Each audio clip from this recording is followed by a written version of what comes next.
Hello everyone, I welcome you all to RS English classes. Myself Renu Bala, lecturer in English from Government Girls Senior Secondary School, Bhiwani. Students, we are going to start our next chapter, that is the Old Clock Shop, a lesson of 6th class from the book A Pact with the Sun. Before you read, it's Christmas Eve and closing time for shops. क्या कहता है? Christmas की शाम है, closing time for shops, दुकानें बंद होने का समय हो गया है। Ray's old clock shop is still open. Ray नाम का कोई एक बूढ़ा आदमी है, उसकी क्लॉक शॉप यानी दीवार घड़ियों की जो दुकान है वो अभी भी खुली है। Two shoppers call at this late hour, और दो ऐसे कस्टमर हैं, शॉपर हैं, जो इतने लेट उसकी दुकान पर आते हैं। तो बच्चों, वो इतना लेट क्यों आए थे, क्या उनके इरादे थे, और इस रे नाम के जो मालिक हैं उसके साथ इन्होंने क्या किया, ये सब हम इस चैप्टर में डिस्कस करने वाले हैं। Now let's start our topic. Christmas Eve had arrived. जैसा कि आप जानते हैं, जो क्रिश्चियन लोग हैं वो क्रिसमस के त्यौहार को बड़े ही शानो शौकत से, पोम्प एंड शो से सेलिब्रेट करते हैं। तो आज क्रिसमस ईव थी, यानी आपको पता है 25 दिसंबर को क्रिसमस डे मनाया जाता है। तो जो 24 दिसंबर की जो रात होती है बच्चों, वो क्रिसमस ईव कहलाती है। तो आज क्या था बच्चों? क्रिसमस ईव थी। At last minute shoppers were going home. जो बिल्कुल भागते भागते लास्ट मोमेंट पर जब दुकानें बंद हो रही होती हैं, ऐसे जो कस्टमर आते हैं, लगभग वो भी घर जा रहे थे। A thick white sheet of snow lay over Salt Lake City, USA. Means आप ऐसे समझेंगे, ये जो कहानी है ये कहाँ हैपन होती है बच्चों? यूएसए के सॉल्ट लेक सिटी में। कैपिटल लेटर में दिया गया है, मीन्स ये प्रॉपर नाउन है, यानी किसी शहर का, देश का नाम होता है बच्चों। तो यहाँ ये किसी शहर का नाम है, सॉल्ट लेक सिटी। कहाँ है ये? यूएसए में। वहाँ का मौसम कैसा है? यानी वाइट शीट ऑफ स्नो ले ओवर, यानी हर जगह सफ़ेद बर्फ़ की एक चादर सी फैली हुई है। इट मीन्स यानी सर्दियों के दिन है और कोहरा इतना बढ़ गया है कि पूरा शहर बर्फ़ की चादर से जैसे कि ढक दिया हो। Yet the lights were still burning in the old clock shop. लेकिन फिर भी जो पुरानी घड़ियों की दुकान है उसकी लाइटें अभी भी जल रही थी। एज रे इट्स ओल्ड डेफ ओनर, और रे कौन है बच्चों? इस दुकान का बूढ़ा, और डेफ क्या होता है? बहरा ओनर है, मालिक है। Worked on a clock he had sold that day. वो अभी भी एक किसी पुरानी घड़ी पर काम कर रहा था जो आज दिन में उसने बेची थी। मीन्स कोई कस्टमर लेने आने वाला था और वो घड़ी उसको ठीक ठाक करके देगा, इसलिए वो लेट नाइट तक उस घड़ी के ऊपर काम कर रहा था। अब आप इस पिक्चर में देखेंगे, 3 आदमी आप देख रहे हैं। एक तो डोर के ऊपर खड़ा है, कोई नौजवान दिख रहा है।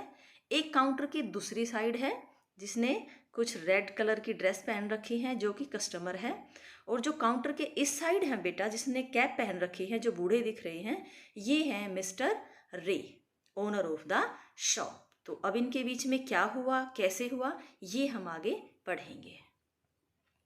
हैविंग फिनिश्ड हिज वर्क, अपना काम खत्म करके रे स्टूड अप, रे खड़े हो गए, and was on his way to the back room, और पीछे वाले कमरे में जाने ही वाले थे, मुड़े ही थे। When a cold rush of air, rush होता है यहाँ, कोल्ड रश का मतलब है ठंडी हवा का झोंका, from the front door hit the back of his neck, यानी जैसे ही वो टर्न किया है, उन्होंने मुड़े हैं, तो पीछे से एक ठंडी हवा के झोंके ने उनकी गर्दन को टच किया। इट मीन्स उनको महसूस हुआ कि किसी ने सामने वाला दरवाज़ा खोला है। ही टर्न टू मीट, और जैसे ही वो मुड़े, अ लास्ट मिनट शॉपर, वो क्या देखते हैं? जो लास्ट मोमेंट पर जो दुकान में कोई आ जाता है ग्राहक, उस टाइप का कोई ग्राहक उनको दिखाई दिया। But his old wise eyes told him that this was not a shopper. Wise क्या होता है बच्चों? बुद्धिमान। पहले भी हमने पढ़ा है इस वर्ड को। लेकिन उसकी बूढ़ी और बुद्धिमान आंखों ने बता दिया कि वो कोई शॉपर नहीं था, वो कोई कस्टमर नहीं था। ही सा 2 men, उसने 2 आदमी देखे। वन इन हिज 20s, एक तो अपनी 20s में था। अब 20s का मतलब क्या है? 20, 21, 22, 23, 30 तक का, यानी 20 से 30 की एज का, 20 की जो एज होती है बच्चों 20s कहलाती है। तो एक तो मान लिया हमने हो गया 20-25 की उम्र का था। द अदर क्लोजर टू 50, और जो दूसरा था वो बच्चों लगभग 50 की उम्र का दिखाई दे रहा था। The younger man remained at the door, जैसा कि अभी हमने पिक्चर में देखा था, जो नौजवान था 20-25 की उम्र का, वो दरवाजे पर खड़ा हो जाता है। द ओल्डर मैन, और जो बड़ा आदमी था, approach the counter with no sign of friendliness in his eyes, और जो लगभग 50 की उम्र का था, बड़ा आदमी था, वो काउंटर की तरफ अप्रोच करता है, बढ़ा चला रहा था, और उसकी आंखों में कोई फ्रेंडलीनेस नहीं थी। यानी जब दुकान पर कोई कस्टमर आता है तो उसके हाव भाव ऐसे लगते हैं, एक दोस्ताना सा व्यवहार लगता है उसको देख के, उसकी आंखों में, कि वो कुछ खरीदना चाहता है। लेकिन इस बंदे को देखकर रे को ऐसा कुछ नहीं लगा। Ray was able to hide his growing fear, यानी उसके मन में जो भय था वो बढ़ रहा था रे के मन में, लेकिन किसी तरह उसने अपने डर को दबा दिया, छुपा लिया, हाइड कर लिया। As he slowly pushed a note pad and pencil across the counter, और उसने एक पेंसिल और नोट पैड लिया और उस इंसान की तरफ सरका दिया जो अभी ग्राहक के रूप में आया था। He smiled at the unfriendly face. अब जो आया था नया कस्टमर, जो बिल्कुल भी फ्रेंडली नहीं था, उसकी तरफ रे मुस्कुराते हैं। Then pointed to his ears, फिर अपने कानों की तरफ इशारा करते हैं। And shook होता है बच्चों हिलाना, शेक की सेकंड फॉर्म है। तब वो क्या हिलाते हैं? His head, अपनी गर्दन को, from side to side, यानी अपनी गर्दन को दाएं बाएं हिलाते हैं, अपने कानों की तरफ इशारा करते हुए। मीन्स क्या कहना चाहते हैं? कि वो सुन नहीं सकते। A quick look of surprise changed the man's face as he studied the notepad. जैसे ही उस आदमी ने उस नोटपैड को पढ़ा तो उसके चेहरे के हाव भाव एकदम से चेंज हो जाते हैं। मीन्स उस आदमी ने पढ़ लिया था कि जो दुकान का मालिक है वो बहरा है, तो उसके हाव भाव जो थे, एक्सप्रेशन जो थे चेहरे की, वो बदल जाते हैं। Then turn and said something to his friend, तब वो आदमी मुड़ा और जो दरवाजे पर उसका साथी खड़ा था उसको वो कुछ बताने लगा। Ray used the chance to look closely at the man. अब रे को थोड़ा सा मौका मिल गया था, उसने उस इंसान को, उस ग्राहक को जो लगभग 50 साल का था, उसको क्लोजली थोड़ा सा रीड किया, ध्यान से उसको नोटिस करने की कोशिश की।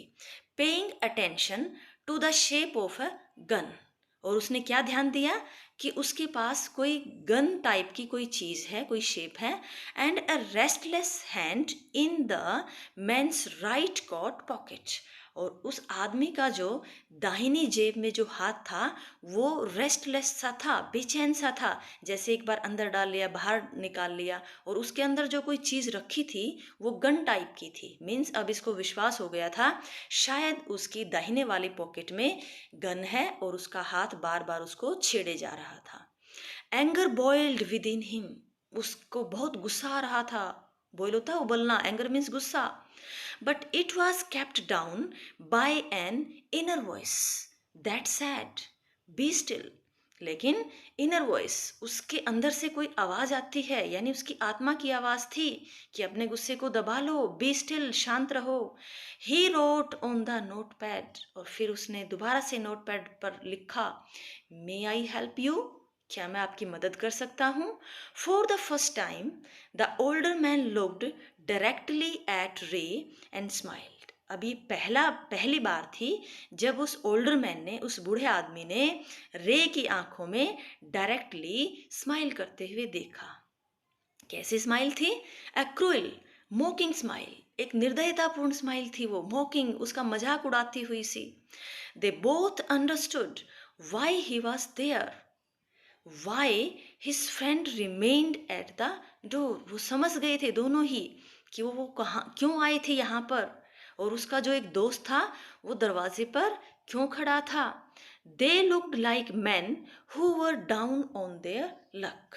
अब जो रे था वो समझ गया था वो किस तरह के इंसान थे जिनका जो लक था, भाग्य था, आजकल डाउन चल रहा था, यानी किस्मत शायद अब उनके साथ नहीं थी, वो किसी बुरे वक्त से गुजर रहे थे, हालात के मारे थे, and were now ready to try something they would later be sorry about. और वे ये भी समझ गए थे कि अब वो कुछ ऐसा करने वाले थे जिसके ऊपर बाद में उन दोनों को रिग्रेट हो, पछतावा हो। अब रिग्रेट क्यों होगा? मान लो वो हालात के मारे थे, उनको पैसों की ज़रूरत थी, बाकी दुकानें बंद हो गई थी, स्टूडेंट्स आप समझ सकते हैं। तो रे को शायद वो लूटने आए थे, अगर रे ओपोज करते तो मे बी वो रे को शूट कर सकते थे, गोली मार सकते थे, और जिसके लिए बाद में शायद उनको पछताना पड़ता। तो जो रे हैं वो बहुत ही बुद्धिमान हैं, और वो इस सारी सिचुएशन को समझ गए थे कि वो जो आने वाले जो कस्टमर थे वो हालात के मारे थे, और रे को उसकी मदद, उन दोनों की मदद करनी चाहिए। नेक्स्ट क्या होता है? Ray knows that his visitors are in need. वो समझ जाते हैं कि जो विजिटर थे, ग्राहक थे, वो जरूरतमंद थे। ही एक्सेप्ट्स, स्वीकार करना, accepts an old watch in exchange for a good sum of money. वो एक बहुत अच्छा खासा सम यानी पैसे दे के एक पुरानी घड़ी एक्सेप्ट कर लेते हैं बदले में। The message of peace and goodwill spread everywhere as the old clocks chime Merry Christmas. जैसे ही वो पुरानी घड़ियाँ एक साथ मैरी क्रिसमस बोलती हैं, बज उठती हैं, और ऐसा लगता था कि चारों तरफ पीस मीन्स शांति का, और गुडविल यानी दूसरों की भलाई का, दूसरों के प्रति अच्छी भावना का जो संदेश था वो सारी जगह फैल गया हो। पढ़ते हैं आगे क्या हुआ, ये सब कैसे हैपन हुआ। The clocks ticked on. घड़ी की जो सुइयाँ थी वो टिक टिक करके चलती जा रही थी। रे कामली रोट अनदर मैसेज। रे ने बिल्कुल शांतिपूर्ण तरीके से एक और मैसेज लिखा। क्या लिखा? Have you come to pick up a clock और वॉच। आप यहाँ कोई घड़ी, क्लॉक क्या होती है बच्चों? दीवार घड़ी, और वॉच क्या होती है? रिस्ट वॉच यानी हाथ पर बंधने वाली घड़ी। आप इन दोनों में से कोई घड़ी लेने आई हो, क्लॉक या watch? Then he pointed to the long board filled with the hanging clocks. और तब उसने एक लोन बोर्ड की तरफ इशारा किया जो जिसके ऊपर बहुत सारी पुरानी घड़ियां टंगी हुई थी, and pocket watches. He was not a pawn breaker. वो कोई पॉन ब्रेकर नहीं था। पॉन ब्रेकर कौन होता है बच्चों? जो चीज़ों को गिरवी रखवा लेता है और बदले में पैसे देता है, और जब वो सामने वाला बंदा उस चीज़ को दोबारा से लेने आता है तो बदले में उससे ज़्यादा पैसे देता है, मांगता है, सॉरी। मीन्स अगर उसने किसी चीज़ के बदले गिरवी रखवा कर 20 रुपये में कोई चीज़ दी है, तो जब वो उसका मालिक वापस उसे लेने आता है तो 30 या 40 रुपये की डिमांड करता है।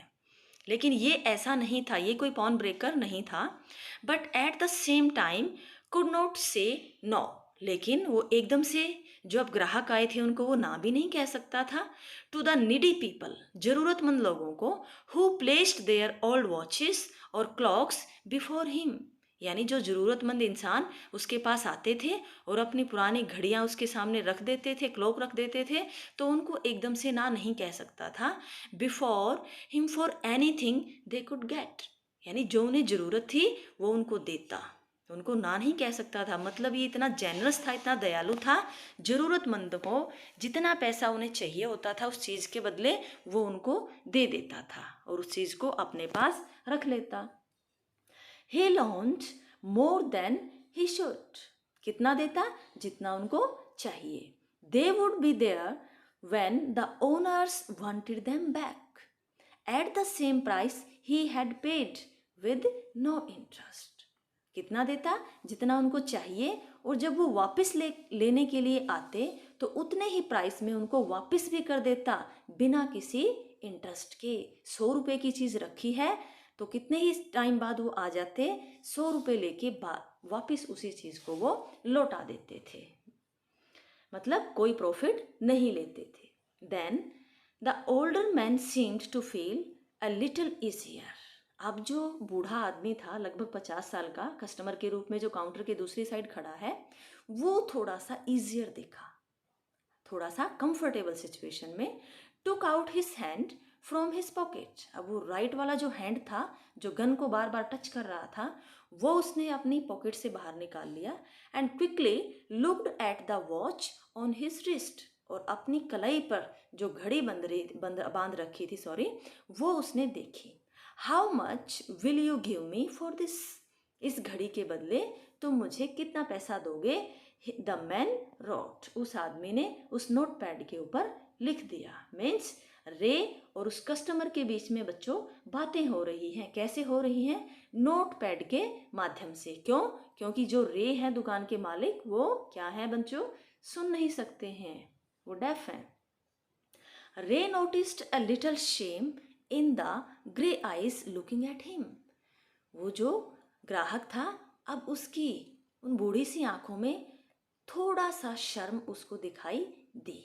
The watch was nothing special, ये जो घड़ी थी उसकी कलाई पर बंधी थी, वो कोई खास नहीं थी, वो कोई इम्पोर्टेड वॉच नहीं थी, उसमें कुछ ऐसा स्पेशल नहीं था कि रे उसको बड़ा खुशी खुशी खरीद लेता, उसको गिरवी रखवा लेता। And yet had great powers, लेकिन इस घड़ी में इस वक्त बहुत ज़्यादा पावर थी, ये बहुत पावरफुल घड़ी बन चुकी थी इस time. It was something to exchange, ये कुछ एक्सचेंज करने वाली थी। क्या एक्सचेंज करने वाली थी? A way out of a bad situation, ये घड़ी बैड सिचुएशन से उन दोनों ही इंसानों को बाहर निकालने वाली थी। अभी रे को भी उस सिचुएशन से बाहर निकालने वाली थी, और उस कस्टमर को भी जो अभी अभी यहाँ दुकान पर आए थे, उसको भी उसके बुरे हालात से बाहर निकालने वाली थी। अब आप कैसे समझेंगे बच्चों? मान लो रे गुस्से में आके कुछ कह देते और वो गन फायर कर देते, तो क्या हो सकता था? रे मारे भी जाते, फिजिकली हर्ट हो सकते थे। तो अब इसने अपनी समझदारी से काम लिया है और उसको अपने कॉन्फिडेंस में ले लिया है, तो रे जो है वो बैड सिचुएशन से बाहर आ गए हैं। और जो हमारा कस्टमर है, अगर वो उसका मर्डर कर देता रे का, तो उसके हाथ से मर्डर हुआ है तो वो भी पुलिस से शायद बच नहीं पाता। तो अब ये जो कस्टमर था, ये भी उस बुरी सिचुएशन से बाहर आने वाला है। तो हम क्या कह सकते हैं? ये एक ऐसी चीज़ बन गई थी जो उन दोनों ही इंसानों को बैड सिचुएशन से बाहर निकालने वाली थी। Knowing that great need had brought the man to his job in the first place, रे asked, अब रे समझ गए थे कि ये जो इंसान है यहाँ वो क्यों आया है, क्योंकि वो बहुत बड़ी किसी ज़रूरत में है। इसलिए रे ने पूछा, how much do you need for it, तुम बताओ इसके लिए, इसके बदले तुम्हें कितना चाहिए? The reply came back on the note pad, what ever its worth, और नोट पैड पे क्या जवाब आया? जितना कि इसकी कीमत है। किसने लिखा था बच्चों? ये ग्राहक ने। रे reached into his cash box, उसने अपना कैश बॉक्स खोला, रे ने, पुल्ड आउट अ $50 नोट, और $50 का एक नोट उसने निकाला, जो कि उस टाइम बहुत बड़ा अमाउंट होता था। And passed it into the man's hand, और उस आदमी के हाथ पर रख दिया। एज दे शुक हैंड, और उन्होंने दोनों ने हैंड शेक किया। Ray looked into the man's eyes, और रे ने उस कस्टमर की, उस ग्राहक की आंखों में आंखें डालकर देखा। दे सीम्ड टू से, और वो क्या कहती हुई नजर आई? थैंक यू, यानी उसका, रे का शुक्रिया अदा करते हुए वो नजरें दिखाई दे रही थी। They both new the watch was not worth that much, दोनों ही जानते थे, लेने वाला भी और देने वाला भी, कि उस घड़ी की इतनी कीमत नहीं थी। बिफोर टर्निंग टू लीव, जाने से पहले, द मैन रोट, उस आदमी ने लिखा, I will be back to pick it up, इस घड़ी को वापस लेने के लिए मैं जल्दी ही आऊँगा। As soon as I can, जितना जल्दी हो सके।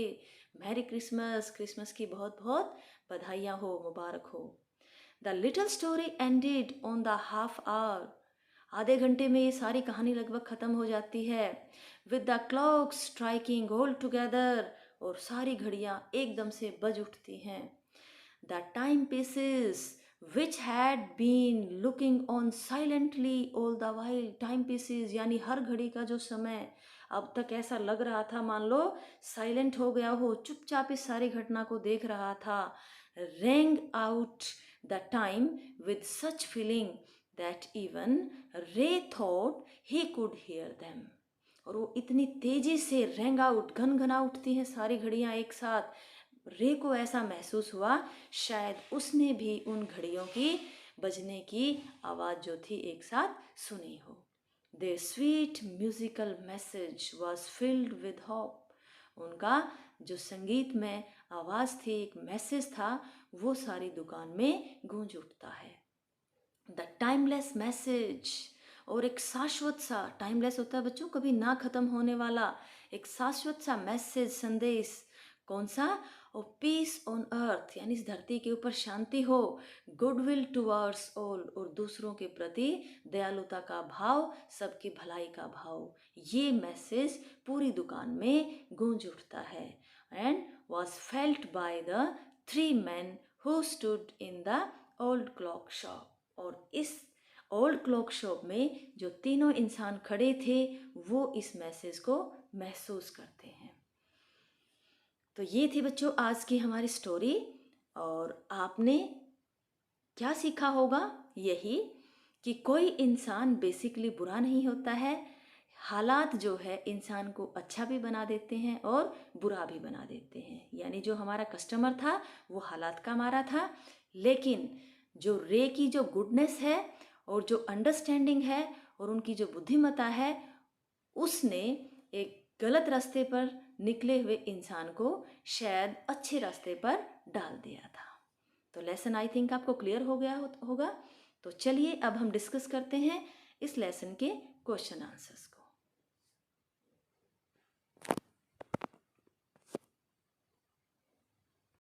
स्टूडेंट्स, हमने इस चैप्टर को अच्छे से समझ लिया है, सारी स्टोरी क्लियर हो चुकी है कि क्या हुआ, कैसे हुआ। अब हम डिस्कस करने वाले हैं इस चैप्टर के क्वेश्चन आंसर्स को। एंड फर्स्ट क्वेश्चन इज, आप सब अपनी टेक्स्ट बुक में देखेंगे बेटा, आपका फर्स्ट क्वेश्चन है, व्हाट मेड रे think the visitor was not really a shopper. अब किस चीज़ से रे को ये समझ में आया कि वो कोई शॉपर नहीं था, जो अभी अभी विजिटर आया था वो एक शॉपर नहीं था। Answer is, one of the 2 men who visited रे वाज इन हिज 20s। दो जो विजिटर आए थे उनमें से एक इंसान तो अपनी 20s में था, मतलब 20 से 25 साल का, 30 साल का होगा कोई। द अदर क्लोजर टू 50, और जो दूसरा था वो लगभग 50 के आसपास का। The younger man remained at the door, जो नौजवान था वो दरवाजे पर खड़ा था। The older man approach the counter, और जो बूढ़ा आदमी था उन दोनों में से वो काउंटर की तरफ बढ़ा। With no sign of friendliness in his eyes, और उसकी आंखों में कोई दोस्ताना व्यवहार के लक्षण नहीं थे। Ray observed the shape of a gun and a restless hand in the man's right coat pocket, और रे ने नोटिस कर लिया था कि उसकी जेब में कोई गन तरह की कोई चीज़ है, और उसका जो दाहिना हाथ था वो जेब के अंदर बड़ा रेस्टलेसली मूवमेंट कर रहा था, यानी अंदर बाहर जा रहा था। तो वो समझ गया था कि हो सकता है उसके पास कोई गन हो।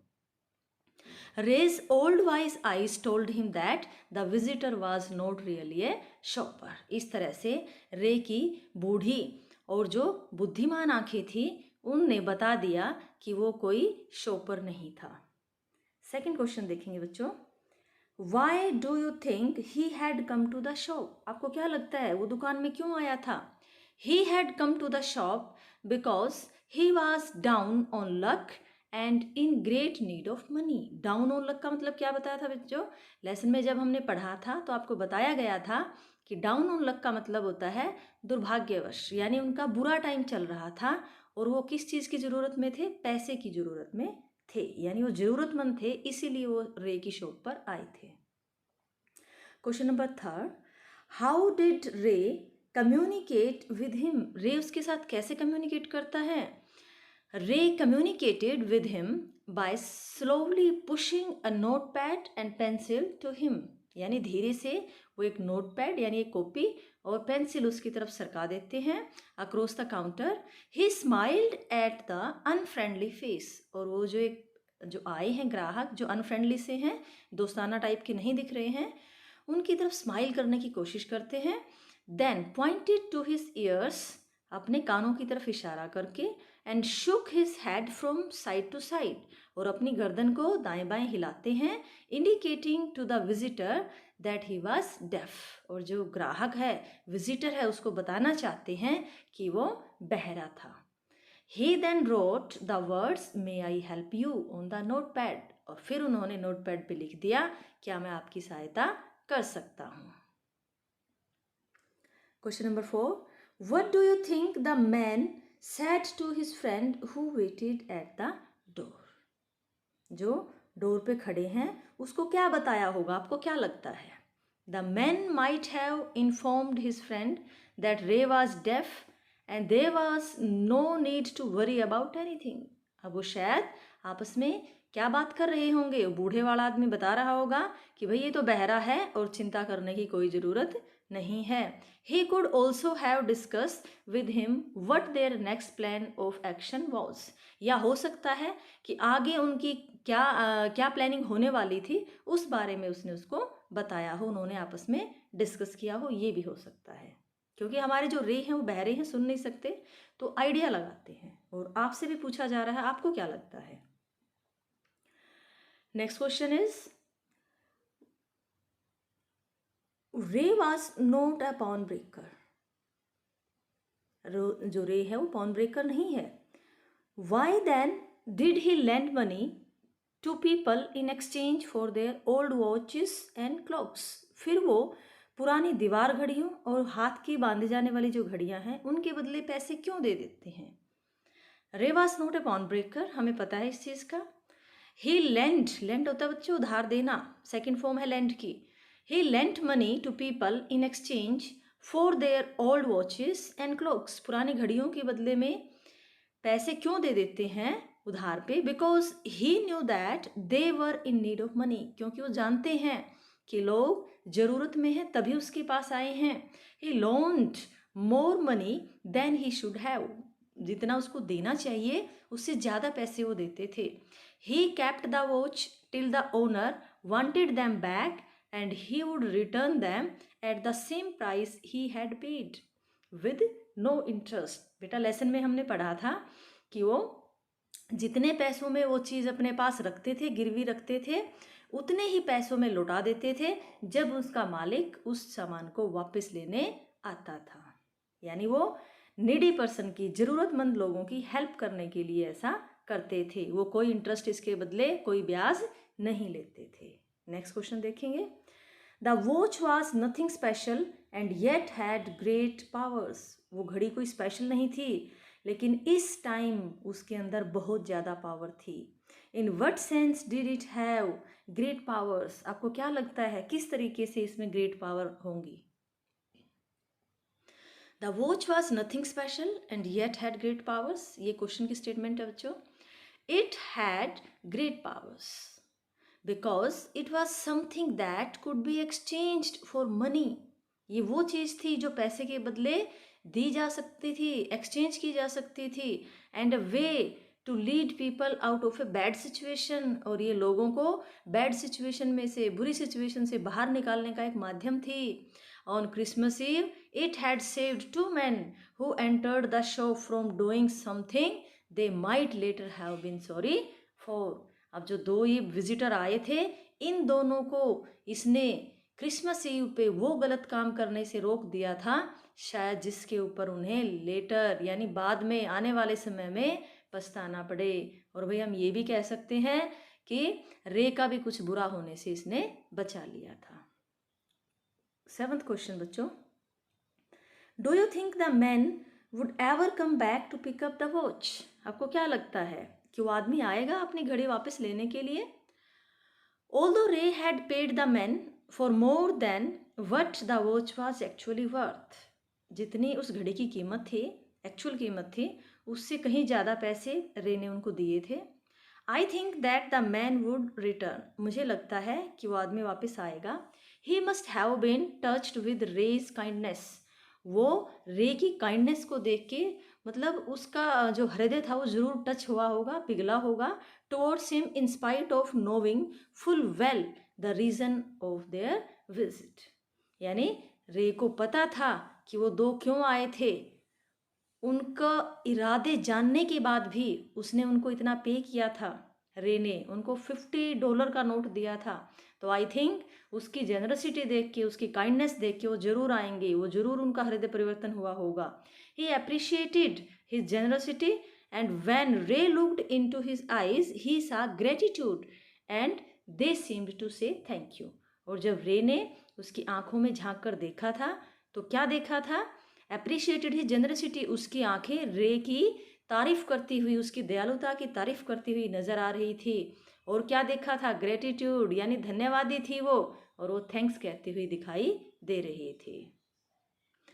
That is why he left a note saying that he would be back to pick up the watch as soon as he could and wishing Ray a Merry Christmas. इसीलिए अपनी इसी भावना को दिखाने के लिए उसने लास्ट जाते नोटपैड पे लिखा था कि मैं बहुत जल्दी आऊँगा, जितना जल्दी हो सके, और उनको रे को मैरी क्रिसमस भी बोला था. तो आप नेगेटिव वे में भी इसका आंसर कर सकते हो बेटा कि वो नहीं आएगा. क्यों नहीं आएगा? क्योंकि जितनी कीमत उस घड़ी की थी उससे ज़्यादा रे ने उनको पे किया था. तो अगर आप पॉजिटिव आंसर देना चाहते हैं तो ये वाला, अदरवाइज आप नेगेटिव भी जा सकते हैं, but be positive. Last question. When did the unfriendly face of the visitor turn truly friendly? जो अनफ्रेंडली फेस था वो फ्रेंडली कब हो गया था? ऐसा क्या हुआ था? The unfriendly face of the visitor turned truly friendly when he got the money for his watch which was not worth $50. हमने पढ़ा है बेटा कि घड़ी की कीमत इतनी नहीं थी, फिर भी रे ने उनको $50 दिए थे, और वो उस घड़ी की एक्चुअल कीमत नहीं थी. Also by giving him the money in exchange for the watch, Ray had prevented him from doing something he would be later sorry for. और इतनी कीमत देने के साथ साथ रे ने उनको वो काम करने से, गलत काम करने से रोक लिया था जिसके लिए शायद उनको बाद में क्या करना पड़ता? रिग्रेट करना पड़ता. और प्रिवेंट होता है बच्चों रोक लेना, यानी कुछ गलत काम करने से उन दोनों को रोक लिया था जो विजिटर शॉप पे आए थे. ये थे बच्चों अपने question answers. I think our lesson is totally clear. हमने इसकी वर्ड बाय वर्ड हिंदी पढ़ी है, समरी पढ़ी है, डिस्कस किया है, वर्ड मीनिंग क्लियर हुए हैं, और लास्ट जाते हमने इसके क्वेश्चन आंसर को भी अच्छे से डिस्कस किया है. आई होप आपको अच्छा लगा होगा. अगर आपको वीडियो पसंद आया है तो इसको लाइक कर सकते हैं, अपने दोस्तों के साथ शेयर कर सकते हैं. मिलते हैं नई वीडियो में एक नए टॉपिक के साथ. Good bye.